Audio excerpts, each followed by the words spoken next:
Hey you guys, it's Britt. Tonight we're here to talk about bias and your favorite YouTubers. I had quite a few thoughts, so if you're interested, please keep watching.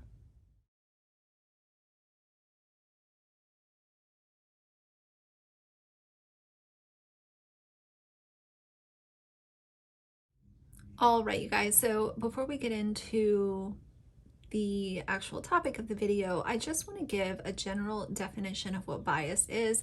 I'm sure most of us know, but either way, it's a prejudice in favor of or against one thing, person, or group compared with another, usually considered to be unfair. Cause to feel or show inclination or prejudice for or against someone or something. And I think this is really interesting when you associate it to YouTubers. I think that we've all been in a position at some point or another where we were being a little bit biased. This is something actually very normal because if you think about, you spend so much time of your day watching these influencers or YouTubers, and during that period of time, you'll see them making, pretty normal content. And then chances are, because history always repeats itself, at one point in time, they end up getting themselves into a situation. Maybe they tweeted something that was really distasteful. Maybe it was part of a video that they showed their true colors. And it's, as a viewer, you can turn and look the other way because you have bias, and you'll obviously none of this video I'm speaking for everyone, but as a general idea, you might say, oh well, that was a one-time thing. Oh, that they were just having a bad week because I know that so and so is going on, because they share so much of their lives with us. And it can make you more apt to ignore something when it's actually brought to light. And I talk a lot about patterns of behavior and repeated cycles. That's what I've done during my time on YouTube, is once I see that something is a pattern of behavior, that's where it's a red flag for me. And that's where I kind of step back and say, what's really going on here? Is this someone that I still want to, keep supporting? And I want to give a really direct example in this video. And people get upset when I use Dad Challenge podcast name in any video. I mean, for those people, get over it. I don't know what to tell you. I'm a commentary channel and I discuss people that I want to discuss. These are all public figures. I'm discussing public information, public content, and people that live in the public eye. So, but early on, I did have a bias towards him because I thought that he was standing on a really important message that I could get behind. And B, one of the faults that I had was I didn't watch enough of his content to really be able to catch on earlier to what other people were seeing, because I didn't see it for myself. And until I see something for myself and I can digest it and think about what I want to do about it, that's kind of where I come to a crossroads. Now, I still stand behind the fact that he has gotten worse with time, but those things that people were seeing early on, they are valid for sure, but there was a bias there. I use him as an example because that is someone who I had a bias towards. Not only do I recognize the bias, but I've also used it for, the way that I react in the future and in the present, because I don't want to be one of those people who has an unfair bias towards someone just because I happen to like their content at one point in time. And it's one thing for a subscriber to have a bias, but for a commentary channel or a drama channel or tea channel to have a bias, I think that's where things can get very sticky. And you can be, labeled as a hypocrite. You can be labeled as someone who is ignoring the facts. You're ignoring what's really going on. And that can become really problematic when you're trying to be someone who is, pretty much sitting in the middle. Because when you sit in the middle, you can talk about whomever it is that you feel like talking about. And there is no bias, and there is no, feeling like you owe loyalty to someone, or feeling like I can't talk about this person because I just shouted them out in a video last month.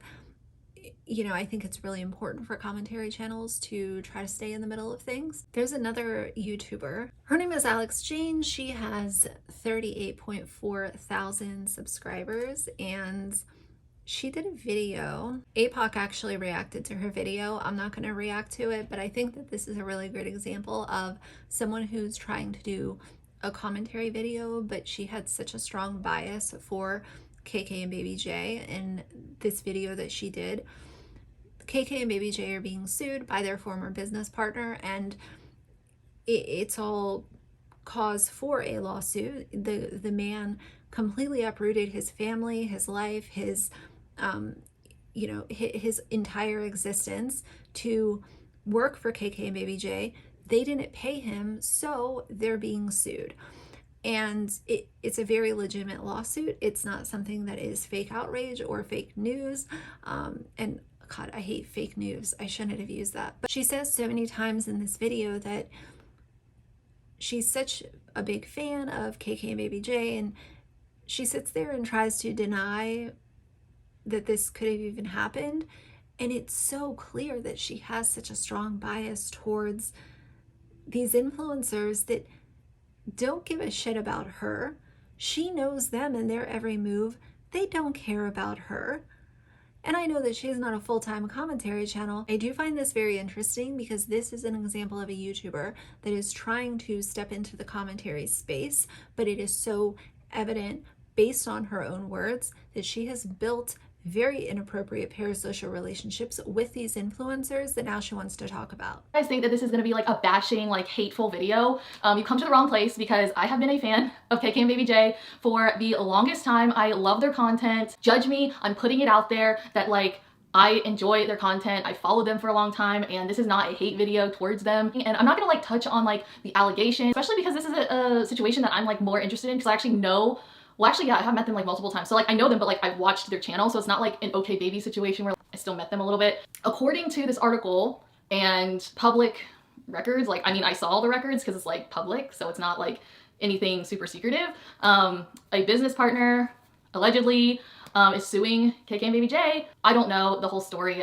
I know that there's one side, another side, and then like the truth. And I'm just gonna put out there, like, no one is perfect. And I'm not defending Karen Qual. Like, I'm just saying everyone probably had wrongdoing in whatever situation happened. But I will say that it was like quite shocking to find out about this situation because it was just like, wait, what? So then like, you know, I look at the documents and it's hard to like judge just based off of one side. So like there could have been things like from their point of view, and I'm not like sticking up for them. I'm just saying that like, you know, no one is guilty without proven, like without proof and stuff. And like, since obviously they're just like accusations, like I don't have any document of proof of anything really. So like, again, this isn't me like standing up for them. Well, maybe it is, but like when you get into business and stuff, like, and if you don't have like a really big business knowledge, like things can happen like this. And even though I have followed Karen and Qual for like a long time and I enjoy their content and I watch their videos and like follow them, it doesn't mean like I think they're like God or like, I don't know, I don't worship them. I'm just a fan, you know what I mean? Like a fan, that sounds so weird. And I guess I do have that parasocial relationship built with them. So obviously I feel some sort of like emotion towards the situation more so than anything I've ever talked about, because like I do care about them. And some of you guys like might think that's creepy and weird, which it is. Like, I'm not denying that. I'm a fan of them, but also I'm like realistic enough to know like this shit sort of happens like in any family vlogging YouTuber space. That as commentary channels, it's really important to, you know, if you do have a bias and it's that evident, it's really important to take a step back and analyze that and figure out, what are you going to do about it? Are you going to continue to be really biased and deliver clearly unfair videos, or are you going to try to do the right thing and admit that you changed your mind based on updated info, or you changed your mind after just thinking about it and going over it with yourself?